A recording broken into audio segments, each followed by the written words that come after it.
Our crew has just won their first victory. As it being bittersweet, they lost one of their comrades in that battle. Having regrouped at the safe house, they're trying to strategically plan their next move. What will they need to do to move ahead? Blockade is still in full effect, but they are letting ships go out. Only registered ships that have the proper codes is allowed to leave and enter planet. There's a bit more scrutiny, but the Unity is getting close to find whoever they were looking for.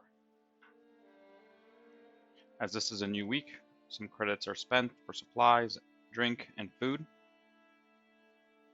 Now that they were all topped up, it was time to make a bit of money. Our crew went back to the tables, played some games, and again had luck at their back. Another glorious 4 credits in their pocket, making another profitable week for the crew.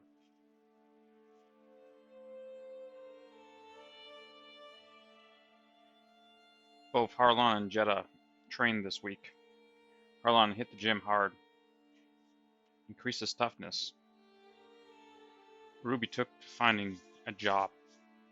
With a long list of patrons, it would probably be pretty easy by now, but after looking into every single patron, unfortunately there was no work for our crew.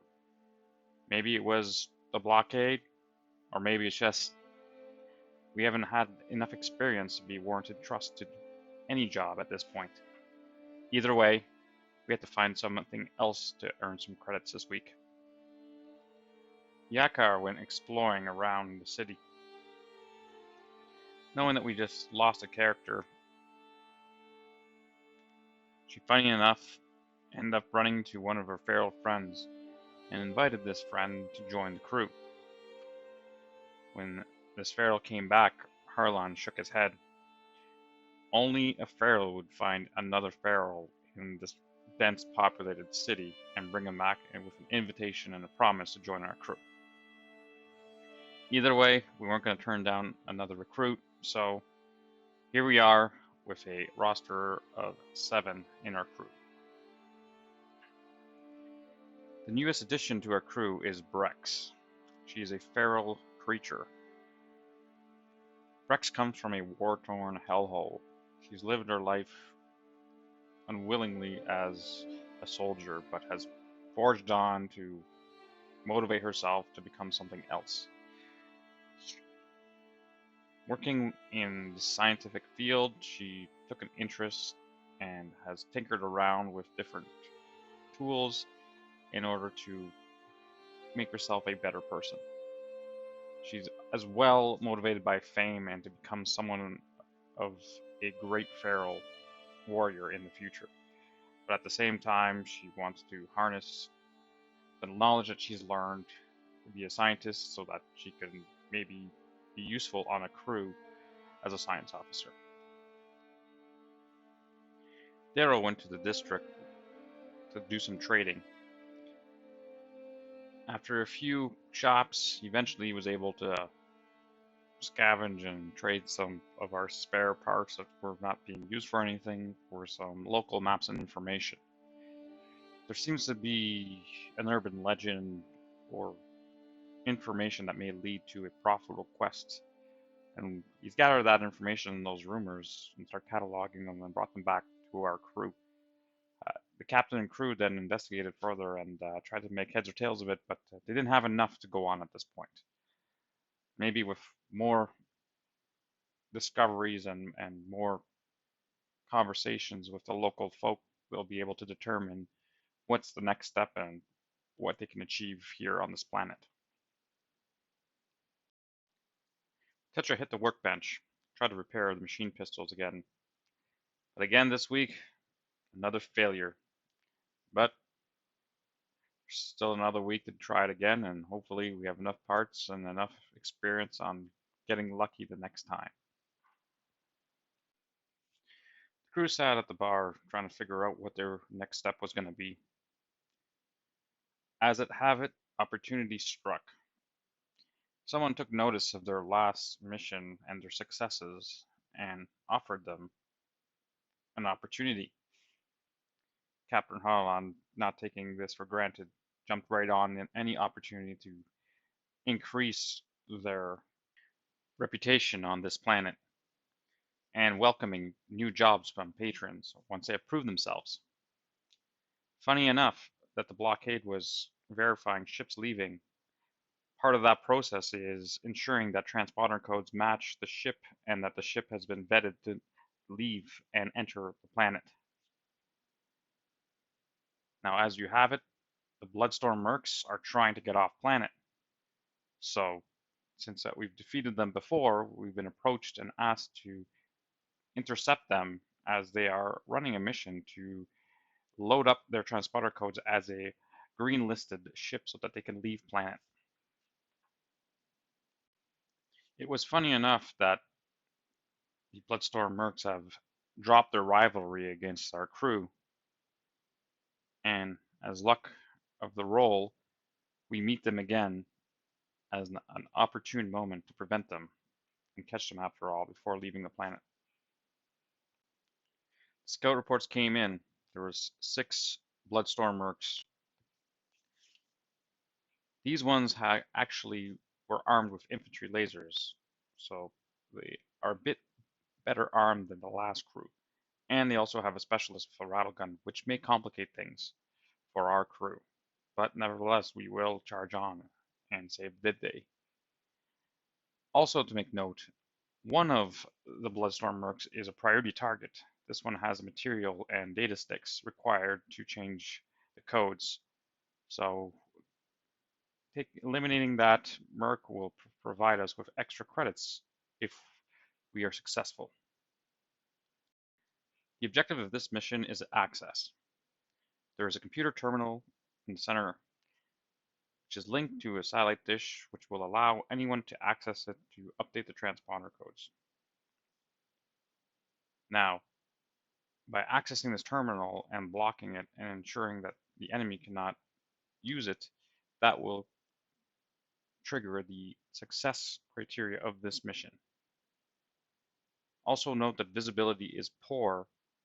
There is fog, and that will hinder lines of sight during this mission. Due to the nature of their constructs, soulless characters can access a console from a certain range without physically being at the console to enter the codes or use the interface. The battle lines are drawn. To the right, the Bloodstorm Mercs are all grouped together as always. To the left, the crew takes cover on various pieces of terrain before they go ahead and advance on our round 1. In the first round, due to the fog, there is no line of sight, so both sides move closer in order to intercept the middle terminal. In the second round, all the Mercs end up moving up. After that, Captain Harlock ends up moving, and the fog clears up just enough so that he can take a shot. He strikes the lieutenant and stuns it. Tetra also shoots but misses.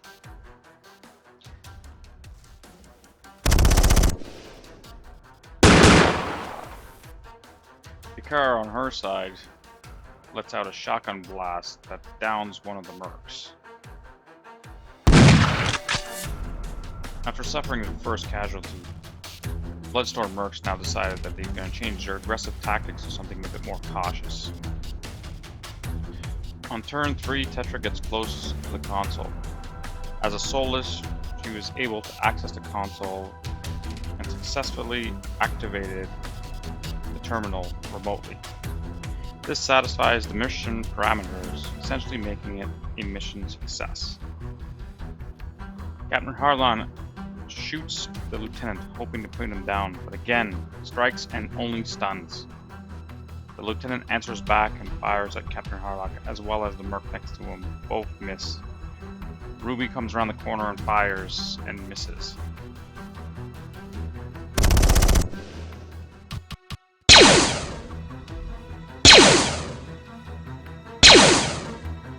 On the other side of the building, only one of the Mercs got through the fog and able to fire back.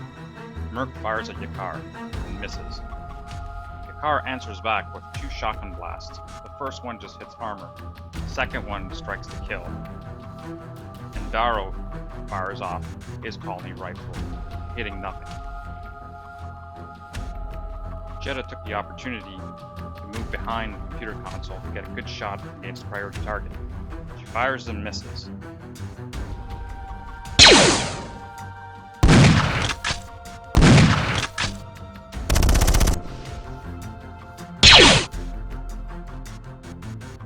In the 4th round, everyone is now in line of sight. They're close enough to bypass the fog and start firing. Start off with Harlan, Yakar, and Root. They all fire off, but all miss. And answering back is the Lieutenant and the mercenaries. They also all fire back and miss, leaving them with a very unlucky round. Even though with visibility, nobody can land a hit.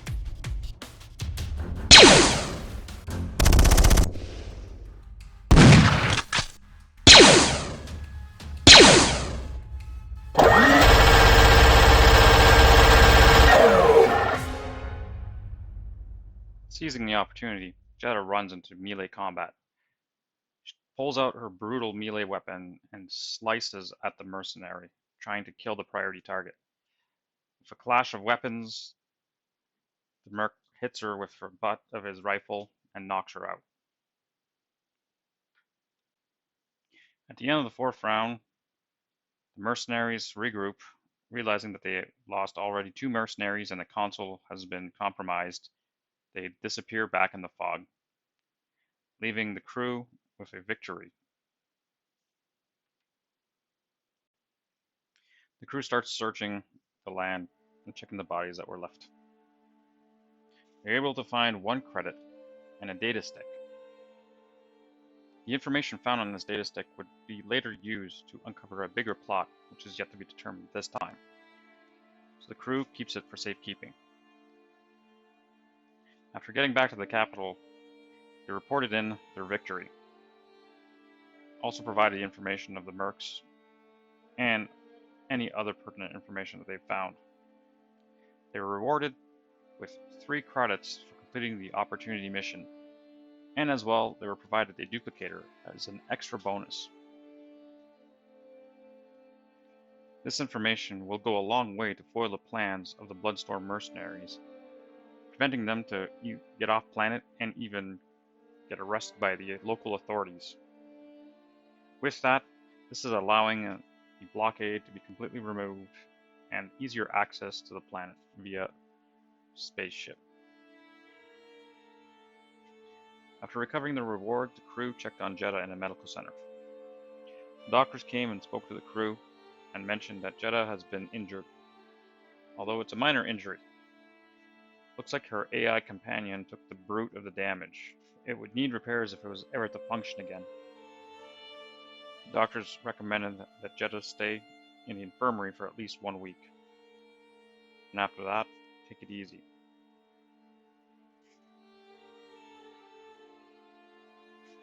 Getting back to their hideout, the crew reevaluate and train. Yakar especially, with the last few combats and some extensive training, was able to increase her combat skill for the next battle.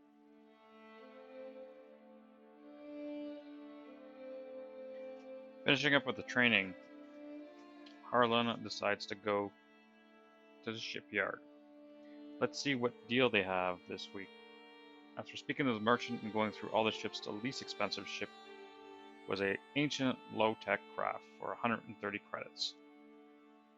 Harlan infuriated that again, another ship. This ship was unattainable and too expensive. Even with a bank loan, they couldn't even achieve it. So Harlan leaves frustrated this week, hoping for a better deal next week. Frustrated, our heroes leave the shipyard and head straight to the pub. They have a drink and forget about their problems. On the bright side, they have successfully completed another mission. Their reputation is now increasing and they have only had 1 casualty. And all in all, crew chalks that up as a big success. After half a day of drinking, one of their old patrons comes by and gives them a bit of a heads up. There's been a lot of chatter.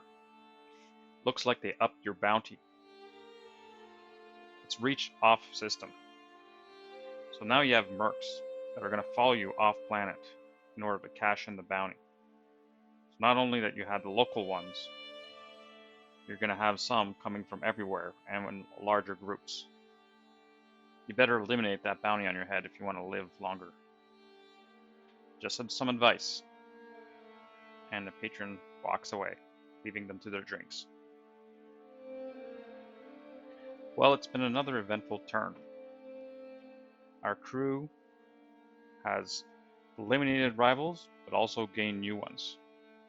And these rivals won't be as easy to shake off.